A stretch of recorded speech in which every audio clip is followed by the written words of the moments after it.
Ümumiyyətlə, müstəntiqin vətəndaşın özünü çağırması vətəndaşda bir həyəcan yaradır. Başlayır kimlərlənsə məsləhətləşməyə, danışmağa. Tutaq ki, deyir ki, sabah mənə müstəntiq çağırıb. Nəyi nə cür demək lazımdır? Həqiqət bəzən qalır kənarda, şəxs başlayır özünü müdafiə xarakterli bir ifadə çərçivəyə salmağa ki, mən bunu sabah belə deyəcəm. Və o gəlir müstəntiqin yanına, müstəntiq başlayır onu danışdırmağa. Bütün insanlar yalan danışmağa meyillidir. Çünki müəyyən maraqlar var.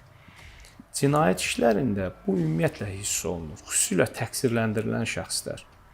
Təqsirləndirilən şəxs başlayır ifadə verməyə, o ancaq anket məlumatlarını düzləyir.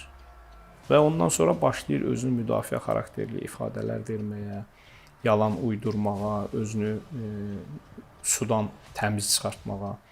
Müstəntiqin peşəkarlığı da bundan irəli gəlir.